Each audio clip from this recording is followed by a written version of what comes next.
કદાચ એક મુદ્દો તમને ન ગમે તો હું ક્ષમા પ્રાર્થના પહેલા કરી લઉં, પણ મને લાગે છે કે આજે કહેવો જોઈએ. બહેનો, તમે સમજી લેજો કે મમ્મી હોવું એ બાયોલોજિકલ પ્રોસેસ છે, પણ માં હોવું એ ઇમોશનલ રિસ્પોન્સિબિલિટી છે. મમ્મી થવું બહુ સહેલું છે સાહેબ, કાળક્રમે થઈ જ જવાય છે, ચિંતા ન કરતા. તમે પૂર્ણ પત્ની થાવ, પૂર્ણ ઘરની વહુ થાવ એ પહેલા તમે મમ્મી થઈ જાઓ છો. એ કાળક્રમે બનતી ઘટના છે. તમે મમ્મી થાવ એમાં તમે કોઈ બહુ મોટી ધોંસ મારતા નથી, પણ મમ્મી થઈ ગયા પછી આપણે બોલીએ છીએ ને કે બાવા બન્યા હે તો હિન્દી બોલ્યા વગર છૂટકા હે. તો એક દફા મમ્મી બની ગયા હે તો માતા બન્યા વગર છૂટકા હે, ઘણાને છૂટકા નથી. હું તમારી સામે વાત રજૂ કરું. બાળકની પ્રત્યેક હરકતનો, બાળકના હાસ્ય અને રુદનનો, બાળકના મળ અને મૂત્રનો, બાળકની ઊંઘ અને જાગૃતિનો, બાળકની ધીંગામસ્તી અને તોફાનનો જે સર્વથા સ્વીકાર કરી શકે તે માં બને છે, બાકીના બધા મમ્મી છે. મારે આ વાત આજે એટલી કરવી પડી કે મમ્મીઓ લાખો છે, પણ આવી માં લઘુમતીમાં છે. ઘરે ઘરમાં લઘુમતીમાં માં આવી બેઠી છે. માં પાસે સમય નથી. તમને હું પ્રશ્ન પૂછું, તમને તમારું બાળક ખલેલ પહોંચાડે છે એવું લાગે છે? તમારું બાળક તમારો ઘણો સમય ખાઈ જાય છે એવું લાગે છે? તમારું બાળક રડે તો ચિંતાને બદલે તમને ચીડ ચડે છે? તમને એની સાથે રમવામાં કંટાળો આવે છે? તમને બાળકને વાર્તા કહેતા નથી આવડતું? પ્રભાતિયું ગાતા નથી આવડતું? પડોશીની પંચાયત કરતી વખતે તમારું બાળક ડિસ્ટર્બ કરે છે એવું લાગ્યા કરે છે? તમારું બાળક 10 વાર મમ્મી મમ્મી મમ્મી મમ્મી કહે ત્યારે હોંકાર અને તમે એક જ વખત હા કહેવામાં આટલી બધી વાર લગાડો છો?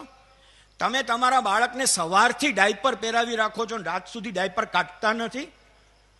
તમારે તમારું કામ કરવું હોય તો એના હાથમાં મોબાઈલ પકડાવીને ફ્રી થઈ જાઓ છો.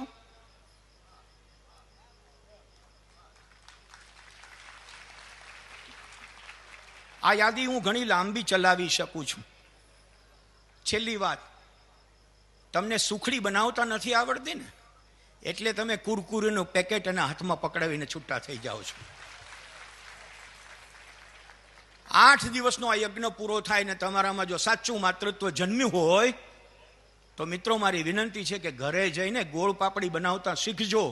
આ ગોળ પાપડી ચૂકી ગયા છીએ ને એટલે આ બધા આપણા લોકો પિઝા તરફ વળ્યા છે. અને આ પિઝા તરફ વળવા માટે બાપ જવાબદાર નથી, ભાઈ જવાબદાર નથી, દાદો જવાબદાર નથી, માતા જ જવાબદાર છે. હું ભારપૂર્વક કહેવા માંગુ છું. અને આ મારી માતા એટલે મારી માતા નહીં સાહેબ. ભાઈ શ્રી ગુણવંતભાઈ શાહ એક સરસ મજાનું ઉદાહરણ આપે છે. ગુણવંતભાઈ એમ કહે છે કે તમે નોકરીએ જતા હો ત્યારે તમારું ટિફિન ભરનારી તમારી પત્ની મરચાં અંદર મૂકે ત્યારે ચાખે છે કે તીખું તો નહીં લાગે ને, તો આ તમારા ટિફિનમાં ચાખી ચાખીને મરચાં ભરનારી તમારી પત્ની એ ત્યારે તમારી પત્ની નથી, ત્યારે તમારી માં છે. એક 10 વર્ષની છોકરી નાનકડા 4 વર્ષના છોકરાને ઉપાડીને જતી હતી અને પર્વત ચડતી હતી. સાથેના યાત્રીઓએ કીધું, બેટા તને થાક નથી લાગતો? 10 વર્ષની દીકરીએ જવાબ આપ્યો, થાક ક્યાંથી લાગે, આ તો મારો ભાઈલો છે, ભાઈનો તો કઈ થાક લાગે? આ 10 વર્ષની દીકરી એ 4 વર્ષના ભાઈલાની માં છે. આપણને એમ લાગે કે શબરીએ ચાખી ચાખીને રામને બોર દીધા. મારી દૃષ્ટિએ રામાયણની અંદર રામચરિત માનસમાં શબરી જ્યારે બોર ખવરાવે છે ત્યારે એ માં છે રામની, આપણા અવતારની માં છે.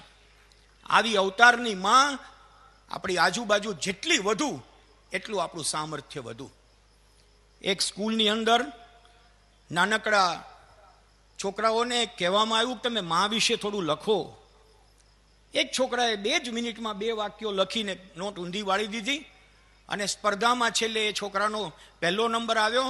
એ છોકરાએ વ્યાખ્યામાં લખ્યું હતું કે અમે જમવા બેસીએ અને રોટલીના સાંપડિયામાં 4 રોટલી છે અને 5 જમનારા છે, એવી જ્યારે ખબર પડે ત્યારે જે પહેલા એમ કે મને આજે ભૂખ નથી તે મારી માં છે.